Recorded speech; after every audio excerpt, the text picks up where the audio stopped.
therapist tells his client, I don't talk about problems, I just talk about solutions. Don't tell me your problems, tell me your solutions.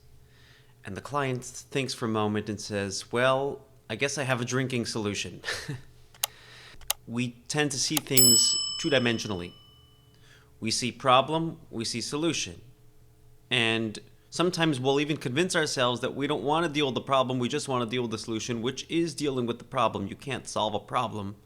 You can't provide a solution to a problem unless you understand the problem.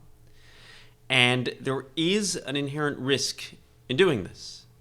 The risk is thinking you understand the problem when you really don't, because problems are multi-layered. So when somebody has an addiction, you don't necessarily know why they have an addiction. You don't know why they're addicted. You don't know if it's a relationship issue, if it's a cognitive issue, if it's a medical issue, if it's a neurological or psychological or social issue. When somebody has a bad marriage and they're coming in for couples therapy, you don't know if it's psychological, if it's sociological, if it's biological, if it's medical, if it's neurological, if it's psychiatric. There's so many components and layers to issues, and even if you succeeded at diagnosing an issue, you don't know if that's the full issue. And therefore, providing solutions, even to problems that seem obvious, has risks. There are many therapeutic modalities that do provide solutions based on research and based on data, and I'm not suggesting they don't work. I'm just suggesting that doing this has to be done incredibly cautiously, because you have to be very good at weeding out all the issues are and believe that you actually understand the true root of the issue. And this is the risk in seeing things two-dimensionally, which is problem-solution. And somebody has a problem, they want a solution. They want to be told what to do. It's very easy to just tell me what to do. Tell me how to break the cycle. Tell me what I could do differently. There is a third way of looking at things, a third dimension. And that is not looking necessarily at the problem and not even looking for solutions, but looking for difference, looking for what you want instead of the problem. Anybody who has a problem, no matter what the problem is, wants something different. When somebody has an addiction that they're ashamed of, a relationship is foiling, somebody is going through depression or anxiety, and they come to a therapist, they come to a counselor, they come to their clergy or whatever it is, what they want is something else instead of that issue. And highlighting the difference that they want is incredibly valuable. Because when you get to the heart of what somebody really wants, you're not telling them what to do to solve a problem. You're telling them who they could become, and perhaps even who they have become so far, that can empower them to face that problem. There tends to be like this attitude in life of let's meet people where they're at, tolerance. And meeting people where they're at it's respectful. It's a respectful thing to do. You're respecting people's issues when you meet them where they're at. When you're respecting people's limitations when you meet them where they're at. There's an alternative way to look at things. How about meeting people where they want to be?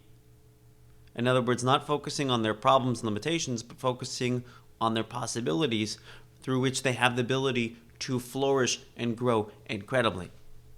The Baal Shem Tov used to say that where a person's will is, that's where they are. I would like to appreciate where they really want to be. Not what they should do differently, but who do they really want to become? What is the difference that they're looking for? Everybody's looking for difference. Not everybody's aware of the difference that they're looking for because the pain sometimes is just so deep. But when that difference is respectfully and graciously highlighted, what emerges from here is hope. And that hope is incredibly healing. In contrast, when we just start to solve problems and problem solve for people and just let's tell people what to do, very often we could end up giving them bad advice. I can't tell you how many people I've heard from who've gone to therapists for serious issues and have got incredibly lousy advice. I'm not saying that all therapists are bad and people should not go to therapy, and I'm not saying that if somebody goes to a therapist, it's likely they're going to get bad advice. But I'm just telling you anecdotally that the amount of people I talk to that have gone to therapists and have been given horrible advice. Why don't you get divorced for your own happiness? Why don't you just do this? Why don't you just do that? It's problem solving, And they're not good solutions because the therapist often doesn't understand the full scope of the issue. But an alternative way of looking at things is, rather than me trying to get to the heart and root of your problem, let's get to the heart and root of what you want instead. Well, isn't that masking the issue? And the answer is no, it's not masking the issue. Because what you want instead of the problem is an incredibly vulnerable, deep, and real part of you.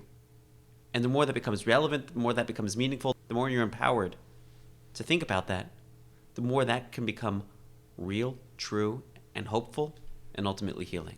If you are in need of help and you're looking for something a little different, reach out. There is an incredible amount of groundbreaking research that shows that when we help people face their angels, they're empowered to face their demons, rather than just throwing attempted solutions at them. That's my story, and I'm sticking to it.